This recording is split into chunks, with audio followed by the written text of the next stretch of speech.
Yo yo yo, salut les turfeuses, salut les turfeurs, bienvenue pour un nouveau pronostic de Benoît Requin. Ok, place au pronostic du quintet du mercredi 3 janvier, direction Paris-Vincennes pour le prix de Poitiers. 3 attelés, 2700 mètres, 16 partants, réunion 1, course 1, indice de confiance 3 sur 5.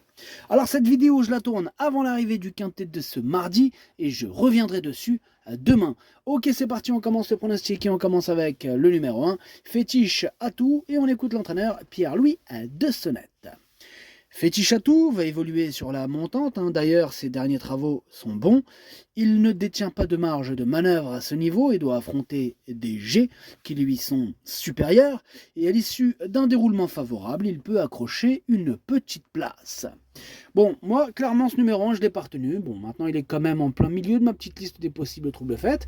Donc, on va lui accorder une note de méfiance. On peut lui faire une place dans un champ réduit, dans un ticket coup de folie. Il devrait avoir une cote intéressante. Donc, pour les amateurs de cote, pourquoi pas. En tout cas, bon, voilà. Question de feeling. On passe au numéro 2, Girl de Bassière, et on écoute Cyril Chenu. Girl de Bassière a gagné en allant de l'avant l'hiver dernier à 2 reprises. Désormais, elle est sans doute mieux, comme Gold d'Herpet à venir sur les autres. Le 15... Pardon. On recommence. Le 15 décembre, elle avait trop de chemin à combler, mais sa course est excellente. Elle est restée en excellentes conditions. L'opposition est de qualité, comme toujours, mais elle a les moyens de disputer activement l'arrivée. Bon là, par contre, je suis d'accord avec Cyril. Ce numéro 2 me plaît beaucoup, je l'ai mis 4ème et j'y crois. On enchaîne avec le numéro 3, Gold d'Herpet, et on écoute Cyril Chenu, encore une fois d'ailleurs. Gold d'Herpet a très bien tenu sa partie le 15 décembre à ce niveau. Il retrouve quasiment toujours une opposition similaire. Cela se joue beaucoup au parcours. Il a montré qu'il savait produire plusieurs efforts dans le parcours, mais dans l'idéal, il est mieux à venir sur les autres. Ici, il détient une chance sérieuse pour les premières places. Il a ma confiance. Il a aussi ma confiance. Ce numéro 3 fait partie de mes préférés. Je l'ai mis très haut, je l'ai mis 2ème. On passe au numéro 4, Goutte du Houlbay. On écoute Frédéric Pratt. Goutte du Houlbay s'est reposé un mois après sa dernière prestation hier. Elle a repris le travail depuis un mois et ne dispose pas de bons engagements en corde à droite. À l'entraînement, c'est beaucoup mieux à main gauche et elle court bien sur la fraîcheur. Normalement, elle devrait bien se comporter et finir à l'arrivée. Eh bien, ce numéro 4, lui par contre, je ne l'ai pas retenu. Voilà. On passe au numéro 5, Gibus, et on n'aura pas les commentaires de l'entraîneur. D'ailleurs, c'est Loïc Péché qui est parti à pêcher. Alors amuse-toi bien tout seul, Loïc Péché. Bon, bref, ce numéro 5, c'est tout simplement lui mon préféré. Je l'ai installé en tête. On passe au numéro 6, Gali du Goutier. On écoute Théo Duval d'Estaing. Gali du Goutier a gagné son quintet début novembre de façon un peu inespérée. Elle a bénéficié d'un très bon parcours et a su sprinter. Elle est à fond depuis un petit moment et ne détient pas de marge. Il lui faut la bonne course. Avant coup, c'est davantage une placée potentielle. Dernièrement, elle a été revue aux montées sans réussite, faute d'engagement intéressant à l'attelage. Elle va faire sa course. Eh bien, ce numéro 6, lui, par contre, il me plaît bien et je l'ai mis 5ème. Enfin, par contre, celui d'avant aussi, je l'aimais beaucoup, mais celui-là, je l'ai mis 5ème. On enchaîne avec le numéro 7, Guide-moi Forgan. On écoute Pascal Castel. Guide-moi Forgan a pu contrôler la course en tête sans être trop attaqué en dernier lieu. Cela l'a avantagé, il a bien répondu pour finir, il est resté bien. Il va refaire sa course s'il n'y a pas d'incident. Ouais, s'il n'y a pas d'incident, on espère. En tout cas, moi, ce numéro 7, je l'ai mis 6ème. On passe au numéro 8, Galba Ringit, et on écoute Romain Derieux. Galba Ringit n'avait pas de bons engagements à sa disposition depuis Mokanchi, aussi il n'a pas été revu. Se présenter à 6 semaines ne sera pas un problème, il court bien sur sa fraîcheur, et il affiche une forme optimale à l'entraînement. Alors l'opposition, elle est de qualité, mais bon, il est capable de rivaliser, il peut terminer parmi les 5 premiers.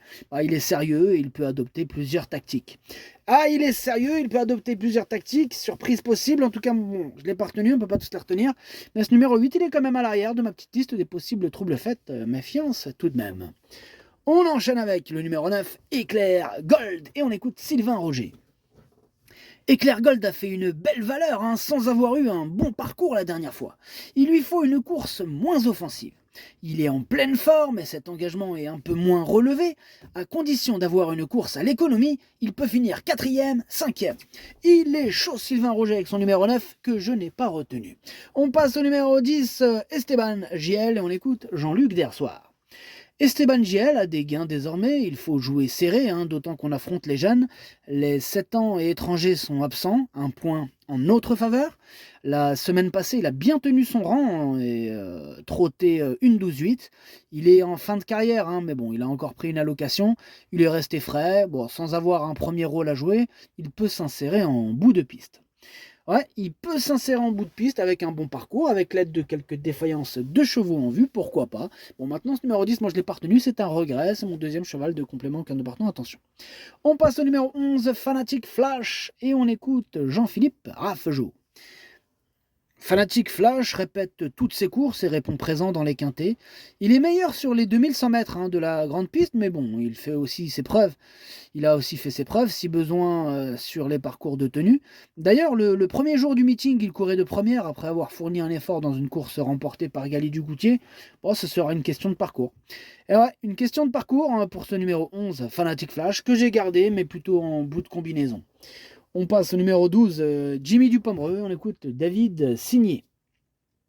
Jimmy Dupomereux reste sur de belles performances, c'est mieux quand on a un bon parcours, mais il pourrait aller devant.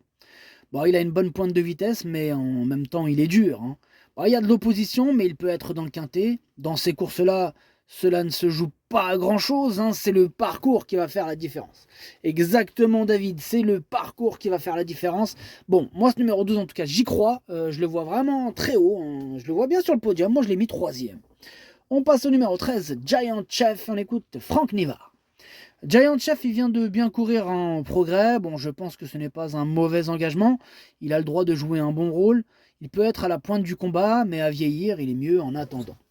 Bon, moi, c'est pas mon préféré, ce numéro 13, mais bon, je l'ai gardé pour me couvrir en toute fin de combinaison. Voilà. Donc, s'il est là, on l'a mis au moins, tant mieux. Bon, s'il n'est pas là, il ne manquera pas. On passe au numéro 14, Esperanzo, et on écoute Dominique Mottier. Esperanzo, il évolue dans sa catégorie, mais bon, il a pris des gains et il ne détient plus de marge. Dernièrement, à Cannes, il a bénéficié d'un bon parcours, mais bon, il n'a pu changer de rythme. Bon, aussi, là, il est revenu à la maison, il y a peu. Physiquement, il est très bien. Il est bien physiquement, impeccable. Alors, cette course, elle va en apprendre un peu plus sur la suite des choses. Maintenant, à l'issue d'un déroulement favorable, il est capable de se glisser en fin de combinaison. Attention, il est capable. D'accord, merci Dominique, ne t'énerve pas. Non, mais il est capable, tu vois ce que je veux dire, il est capable. Non, j'ai capté, il est capable. Bon, moi, en tout cas, désolé, je suis pas trop d'accord avec Dominique, mais je l'ai pas retenu ce numéro 14.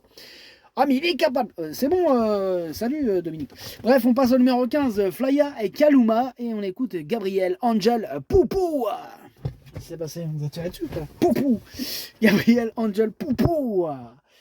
Flya et Kaluma a couru proprement la dernière fois. Peut-être qu'on a fait un peu dur au début, ce qui l'a empêché de finir mieux. Cela dit, elle a fort à faire désormais dans ce genre de catégorie. Il faut essayer d'avoir un parcours économique. Il est possible qu'elle prenne une place.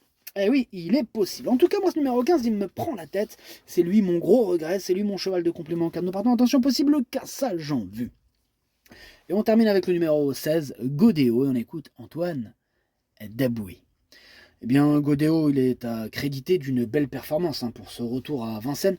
Bon, dans la foulée, il n'a pas confirmé, sans raison particulière. Rien n'a été visible après coup. On tente le coup à nouveau à la faveur de cet engagement sur mesure qu'on a préparé. On va voir s'il veut toujours combattre à Vincennes ou il a eu des courses dures par le passé. Bon, ou alors on va rester en province, voilà, au choix. Ok, merci Antoine. Alors, moi, ce numéro 16, je ne l'ai pas retenu, mais c'est lui le chef et le capitaine de ma petite liste des possibles casseurs de tickets repérés. Attention.